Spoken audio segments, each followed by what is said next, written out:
શ્રી વલ્લભાદ गिरिराज धरण की श्याम सुंदर श्री यमुने महारानी की जय। श्री गुसाई जी परम दयाल की, श्री गोकुल नाथ की जय। दाव दयाल की जय। श्री नवनीत प्रिया लाल की जय। अपने माथे विराता सेव्य स्वरूप की बधाई वैष्णव ने जाजा करे जय श्री कृष्ण। આપણે ભારતીય, આપણે હિન્દુ, આપણે સનાતની, આપણે વૈષ્ણવ. જો પશ્ચિમી સંસ્કૃતિનું અનુકરણ નથી કર્યું તો આપણને આવા સત્સંગ કરવાનું મન થાય, અને જો અનુકરણ કર્યું છે તો કેક કાપવાની, અંધારા કરવાના, અને અંધારું થાય પછી જે કરવાનું હોય છે એનું વર્ણન મારે નથી કરવું.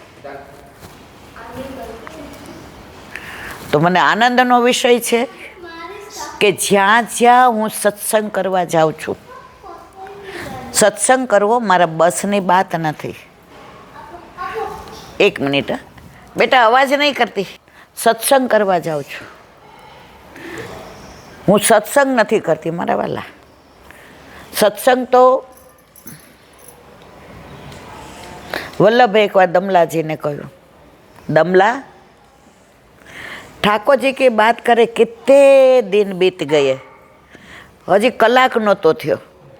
ત્યાં વલ્લભને એવું લાગતું હતું કે ઠાકોરજી की बातें करे कितने दिन बीत गए, એક પળ પણ વલ્લભ સત્સંગ વિના કે ઠાકોરજીના ગુણાનુવાદ વિના રહી નહોતા શકતા. એનું પ્રગટ પ્રમાણ તમને આપું.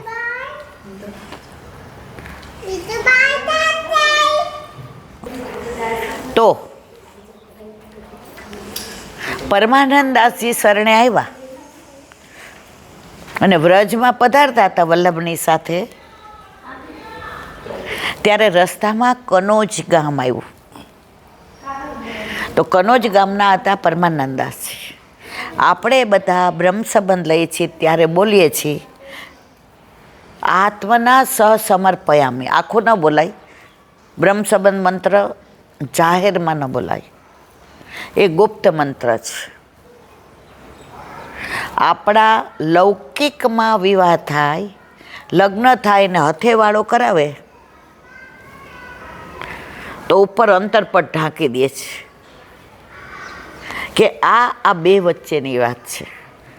એવી જ રીતે બ્રહ્મ સંબંધ મંત્ર વચ્ચે કોઈ નથી. વલ્લભ પણ અને આજની તારીખમાં વલ્લભ કુળ પણ હાથમાં તુલસીજી આપી અને કે છે સમર્પો, એ પણ વચ્ચેથી નીકળી જાય છે. તો બ્રહ્મ સંબંધ મંત્ર એ આપણા અને ઠાકોરજી વચ્ચેનો અલૌકિક વિવાહ સંબંધ છે. એટલે આ કંઠી આપણે બધા જ પહેરીએ. કંઠી નથી પહેરતા ઘણા એમ કે અમને વાગે, ઘણા એમ કે અમને એલર્જી છે. તુલસી ગમે એવી એલર્જી હોય ને મટાડી દે, સાયન્સે સાબિત કરેલું છે. તો પરમાનંદદાસી કનોજ ગામ આવ્યું, જ્યાંના પરમાનંદદાસી હતા. જે રાજ, આ ગામમાં આપનું ઘર છે, આપ પધારશો. જો આ વૈષ્ણવની ભાષા છે, આ વૈષ્ણવની લેંગ્વેજ. બ્રહ્મ સંબંધ વખતે આપણે બધું સમર્પણ કરી દીધું છે. ત્યારે વલ્લભ પધાર્યા અને તરત વલ્લભે કહ્યું, પरमा कुछ लीला की बातें हो जाए. શું કહ્યું? कुछ लीला की बातें हो जाए. અને એમણે કીર્તન ગાયું. પરમાનંદદાસીએ કયું ગાયું? લીલા સુધી. હરી તેરે લીલા કી સુધી આવે, હરી તેરે લીલા કી સુધી આવે. તો મારે જે સત્સંગનું કહેવું છે આ છે, હરી તેરે લીલા કી સુધી આવે. વલ્લભ આમ બિરાજેલા હતા, પરમાનંદદાસ કીર્તન ગાતા હતા નીચે ચરણમાં બેસીને, અને જેવું કીધું હરી તેરે લીલા કી સુધી આવે, 3 દિવસ ને 3 રાત વલ્લભ જેમ બેઠા હતા આમ એમનેમ, ન બોલવું, ન ચાલવું, ન ખાવું, ન પીવું, ન શ્વાસ લેવો, એકદમ બસ ઠાકોરજીની નિકુંજ લીલા, વનની લીલા, ઉપવનની લીલા, યુગલ સ્વરૂપની લીલા, ગિરિકંદરાની લીલા, વૃંદાવનની લીલા, કુંજ લીલા, નિકુંજ લીલા, નિબિડ લીલા, નિભૃત લીલા. અને વલ્લભ ત્યારે બધાને એમ થયું કે હવે શું કરીએ. વલ્લભ અલૌકિક લીલામાં પહોંચી ગયા હતા. 3 દિવસ વૃંદાવનની નિકુંજ લીલા, રાસ લીલા, ગિરિકંદરાની અંદર કંદરા લીલા, અને યમુના પુલીની સુરદ લીલા. 3 દિવસ પછી ઠાકોરજીએ કહ્યું, વલ્લભ કેટલા સ્વરૂપે બિરાજે? આચાર્ય સ્વરૂપ, સામનેજી સ્વરૂપ અને ઠાકોરજીના મુખારવિંદ સ્વરૂપ. તો સામનેજી સ્વરૂપ વલ્લભને ઠાકોરજીએ કહ્યું, વલ્લભ હજી આ ભૂતલનો ત્યાગ કરવાની ઘણી વાર છે. મેં જે કાર્ય માટે આપને મોકલ્યા છે, તો આપ આવો વિરહ કરશો મારો, તો જેમ આપ મારા વિના નથી રહી શકતા, એમ હું પણ આપના વિના રહી શકતો નથી. અને પછી વલ્લભે આંખ ખોલી. ત્યારે પરમાનંદદાસીએ નક્કી કર્યું કે હવે આવા સત્સંગની વાત હું આજે નહીં, કાલે નહીં, ક્યારેય કરીશ નહીં. હરી તેરે લીલા કી સુધી આવે. કીર્તનનો ભાવ બહુ જ સરસ છે. બાને 100 વર્ષ પૂરા થશે અને હું જીવતી આવીશ તો ત્યારે આપણે કીર્તનનો ભાવ અહીંયા 2-2.5 કલાક કરશું રાત્રે. કારણ કે કંઈ અવાજ ન હોય અને ચારે બાજુ નીરવ શાંતિ હોય. આપણે બધા શ્વાસ લઈએ તોય અવાજ ન આવે એવી નીરવ શાંતિમાં જે એક કીર્તનનો આસ્વાદ લેવાનો આનંદ આવે. તો બાને હું એ જ કહું કે 100 વર્ષ પૂરા કરો અને ત્યારે અમે બધા પણ આ કીર્તનનો આસ્વાદ લેવા આપની પાસે આવીએ. એવી જ વાત આજે આ દક્ષા ભાભીનો જન્મદિવસ છે. એ મને કહેતા હતા કે તમે કાંઈ મેન્શન ન કરતા, પણ હરખની વાત હોય ને, દુઃખ તમે છુપાવી શકો હજી ખોટું ખોટું હસીને, પણ હરખ ન છુપાવી શકો. તો મને આનંદ એ વાતનો છે. એ ધારત તો મોટી હોટેલોમાં પાર્ટી આપી શકત, એ ધારત તો બધા 1000 માણસને બોલાવી શકત, પણ પ્રભુના ગુણાનુવાદ ગાવાનું મન થાય એ એમનાય સંસ્કાર અને બાના આશીર્વાદ. આપણો વડલો હોય ને, વડલો પેલાના જમાનામાં ગામડામાં બાજુ વડલા હતા, જોયા છે ને બધાએ.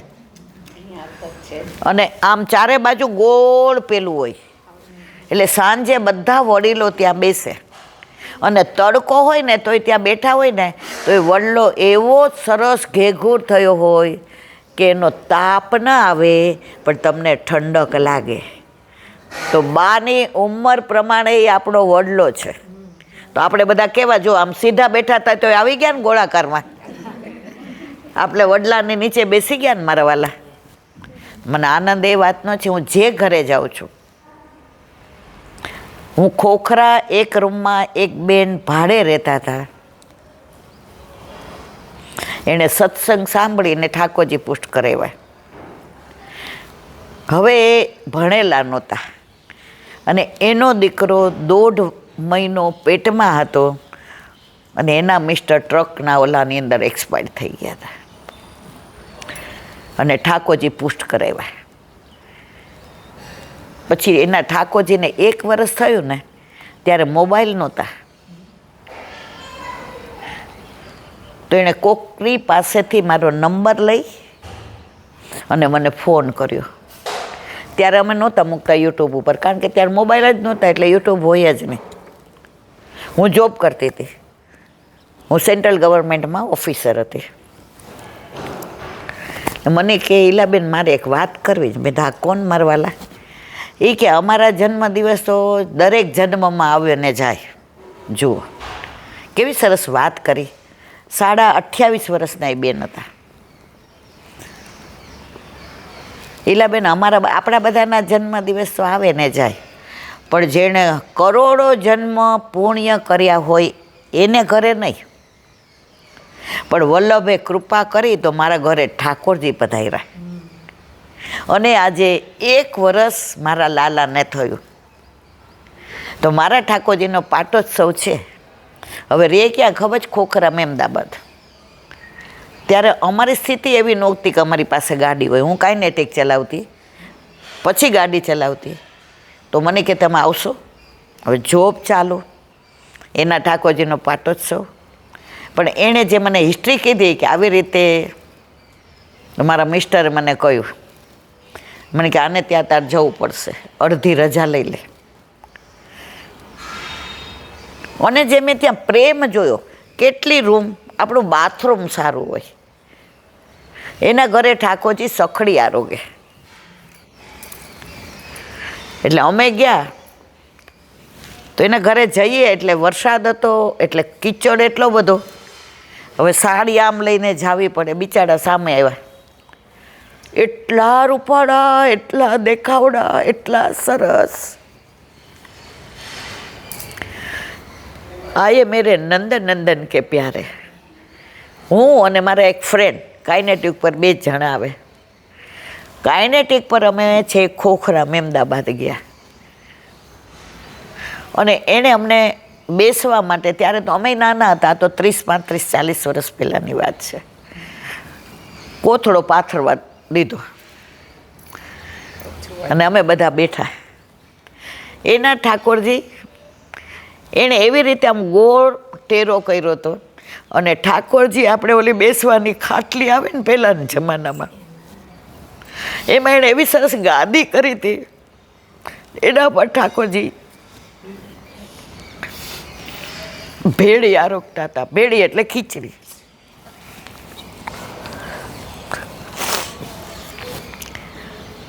મને કે આજ મારા ઠાકોરજી બહુ રાજી છે. પછી મને કે તમને આવા ઘરમાં આવવાનું મેં કીધું. મેં કીધું આ ઘર નથી હો મારા વાલા, આ તો વ્રજ છે. જુઓ 4 તબક્કા, આપણા જીવનના 4 તબક્કા: બ્રહ્મચર્યાશ્રમ, ગૃહસ્થાશ્રમ, વાનપ્રસ્થાશ્રમ અને સંન્યાસાશ્રમ. વલ્લભે બધું જ આપણને એટલું સરસ આપ્યું છે. યુગ પણ 4: સતયુગ, ત્રેતાયુગ, દ્વાપરયુગ અને કળયુગ. પુરુષાર્થ પણ 4: ધર્મ, અર્થ, કામ અને મોક્ષ. આવા તો ઘણા બધા છે, પણ મારે જે વાત કરવી તે આ છે. મકાન, ઘર, હવેલી અને વ્રજ, 4 તબક્કા.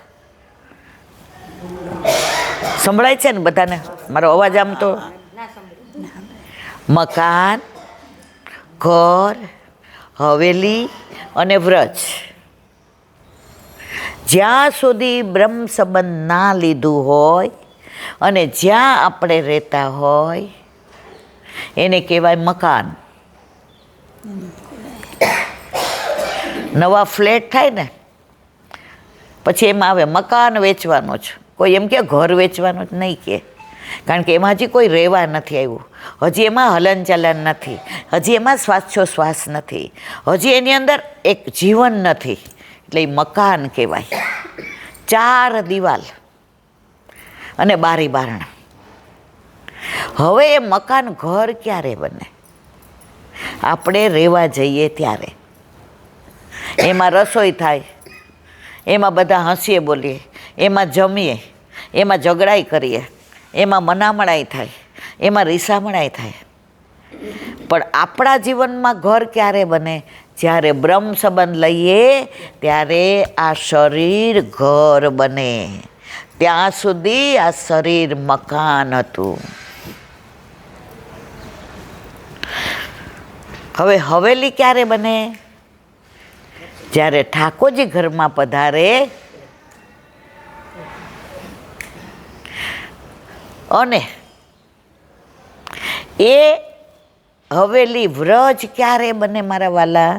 જ્યારે ઠાકોરજી આપણને જતાવે, જ્યારે ઠાકોરજી સાનુભાવ કરાવે, ત્યારે એ મકાનમાંથી ઘર બને, ઘરમાંથી ને હવેલી બને, અને હવેલીમાંથી ને વ્રજ બને. અત્યારે બધાને વ્રજ જ છે, ઘરમાં ઠાકોરજી બિરાજે છે, પણ એ